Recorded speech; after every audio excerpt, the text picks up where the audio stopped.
بسم الله الرحمن الرحيم. الحمد لله رب العالمين، الرحمن الرحيم، مالك يوم الدين. اللهم صل على سيدنا محمد الفاتح لما أغلق والخاتم لما سبق ناصر الحق بالحق والهادي إلى صراطك المستقيم وعلى آله حق قدره ومقدار العظيم. بعد أتم التحية وأزكاها وأشرفها وأنماها وأحسنها وأهداها، وهي تحية الإسلام وتحية دار السلام. السلام عليكم ورحمة الله وبركاته. أيها السادة،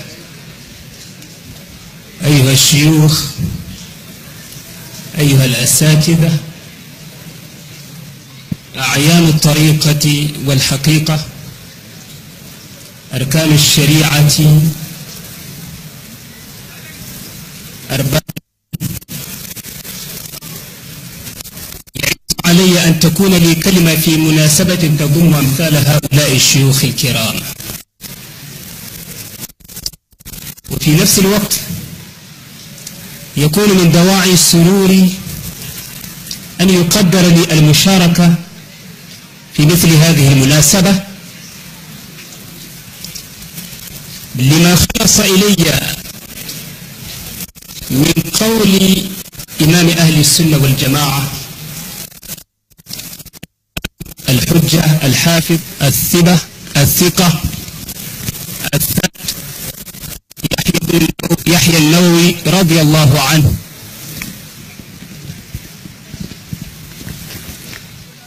في شرحه على صحيح الإمام مسلم عند الكلام على حديث أبي هريرة رضي الله عنه: إذا سمعتم صياح الديكة فاسألوا الله من فضله فإنها رأت ملكا. قال الإمام النووي عند ذكر هذا الحديث: فيه استحباب الدعاء عند حضور الصالحين والتبرك بهم. هذا ما جعلني أن أكون أحرص الناس على حضور مناسبات أنتم مقدموها،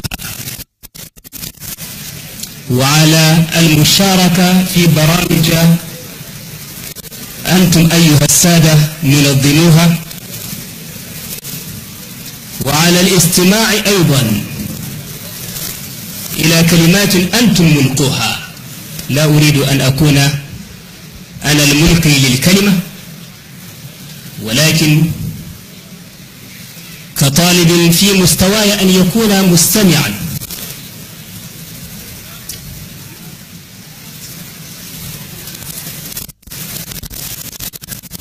إنه لا يسعني في مثل هذا الموقف المبارك وفي مثل هذه الزاوية العظيمة المباركة العميم نفعها فريد طوعها، مثل هذه المناسبة الجليل قدرها العظيم أمرها، إلا التوجه إلى زملاء الطلبة بكلمات تخص جانب السيادة في الإسلام وأهلها ومواقعها وأصلها. وأختصر الكلمة إن شاء الله حول هذه السيادة، وخصوصا سيادة أهل بيت النبوة صلى الله عليه وسلم. فالسيادة في أرض الإسلام وفي أمة الإجابة قائمة بأصولها لم تقلع، وممتدة عروقها لم تنزع. منذ انطلاقها من مفخر البشرية والقائد الأعلى للإنسانية صلى الله عليه وسلم، حين غرسها بقوله: ألا تعجبون كيف يصرف الله عني شتم قريش ولعنهم، يشتمون مذمما ويلعنون مذمما، وأنا محمد، أنا أحمد، أنا الماحي الذي يمحو الله بي الكفر، أنا الماحي الذي يمحو الله بي الكفر، أنا الحاشر الذي يحشر الناس على قدمي، أنا العاقب الذي لا نبي بعدي، أنا سيد ولد آدم ولا فخر، وأنا أول من تنشق عنه الأرض ولا فخر، بيدي لواء الحمد ولا فخر، آدم فمن دونه تحت لوائي ولا فخر. فاهتزت أرض هذه السيادة في بضعتها الطاهرة المباركة الميمونة فاطمة البتول، يقول عنها أبوها القائد الأعلى: فاطمة سيدة نساء أهل الجنة. وردت أرض هذه السيادة في ابنيها الحسن والحسين، يقول عنهما جدهما القائد الأعلى صلى الله عليه وسلم: إن الحسن والحسين سيدا شباب أهل الجنة. وأخذت أرض هذه السيادة زخرفها في نهاية القرن الأول الهجري في دار خلافة عمر بن عبد العزيز بن مروان بن الحكم، حتى إذا طابت ثمارها وظلالها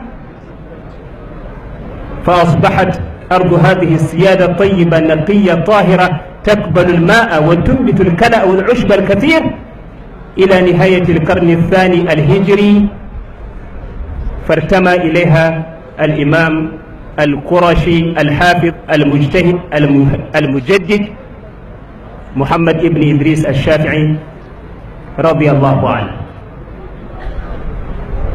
وكان الأمر على حالها وسيرتها حتى نهاية القرن الثالث الهجري، فولي أمرها إمام أهل السنة والجماعة، لكن بعدما تقادم العهد وفسد العقد وأخذ الناس كل المشرب وشرب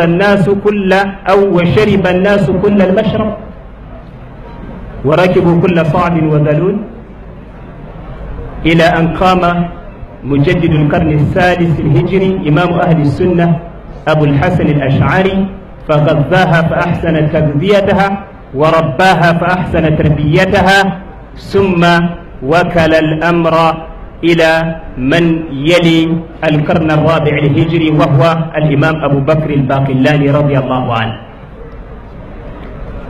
فقام بكل ما بوسعه من إصلاح ما فسد منها حتى نهاية القرن الخامس الهجري، فإذا نجم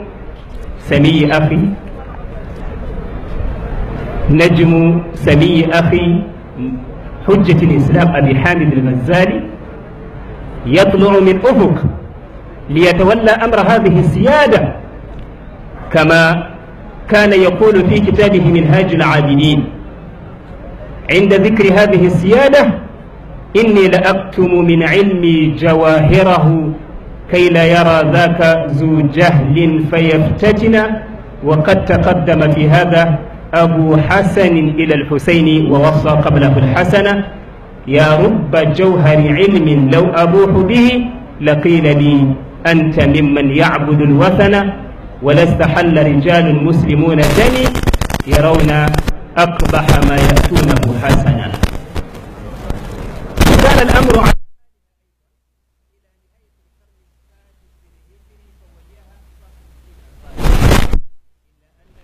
عليه ضعف، والله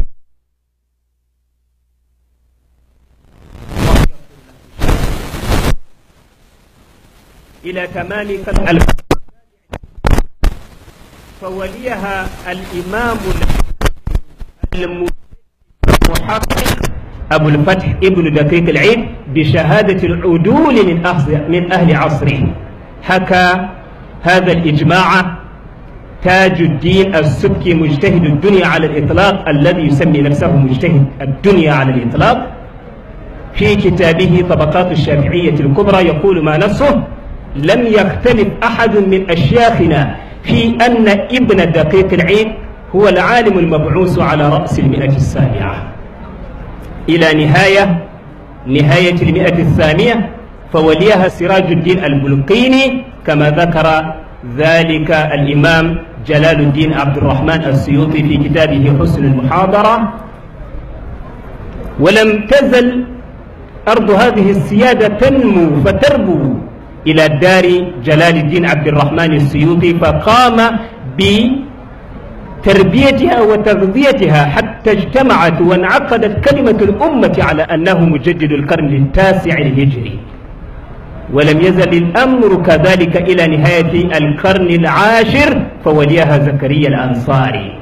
فإذا إمامنا وقدوتنا والسر المصطفى صلى الله عليه وسلم، القطب المكتوم، الغوث المعلوم، شيخ أهل السنة والجماعة في عصره، يلي أمر هذه السيادة في عصره عند تمام القرن 100 الأولى بعد 1000 الهجري، ألا وهو شيخنا وقدوتنا وسندنا الشيخ أحمد تجاني رضي الله عنه. وهو يقول عن نفسه: أنا سيد الأولياء كما كان رسول الله صلى الله عليه وسلم سيد الأنبياء. ويقول أيضا: إن الفيوض التي تفيض من ذات سيد الوجود تتلقاها ذوات الأنبياء، وكلما فاض وبرز من ذوات الأنبياء تتلقاها ذاتي، ومني يتفرق على جميع الخلائق من نشأة العالم إلى النفخ في السور. فأصبحت سيادة هذه الأمة على يده رضي الله عنه، وأظنها تبقى حتى الساعة إن شاء الله، كما نص على ذلك الإمام عمر بن سعيد الفوتي الذي يلي أمر هذه السيادة في القرن 102 بعد 1000 الهجري. يقول في كتابه رماح حزب الرحيم: قال لي محمد الغالي رضي الله عنه في المدينة المنورة: أنت خليفة من خلفاء الشيخ رضي الله عنه. ولم يزل الأمر كذلك إلى نهاية 3 بعد 1000 الهجري، فوليها من؟ فوليها شيخ الإسلام وسعادة الأنام الشيخ إبراهيم إنياس الكولخي رضي الله عنه، وهو يقول عن نفسه: والعبد قد لقي عين العلم وجاءه الإذن بدون وهم، قد خصني بالعلم والتصريف، إن قلت كن يكن بلا تسويف، وقلت لا إله إلا الله محمد أرسله الإله، ففاض مني سره فلا أحد يقصدني ما عرف الله السمد، ومن يحبني ومن يراني في جنة الخلد بلا بهتان، إذ أنني خليفة التجاني موهبة من أحمد العدناني، من شك في ذا فأرى وأسمع من حيث لا يرى الفتى ويسمع. أخيرا ولي أمر هذه السيادة كابرا عن كابر، من؟ النمرقة الوسطى التي يلحق بها التالي ويرجع إليها الغالي، مولانا وقدوتنا وشيخنا قطب العصر مجدد الدهر شيخ الإسلام الشيخ الشريف إبراهيم صالح الحسيني رضي الله عنه.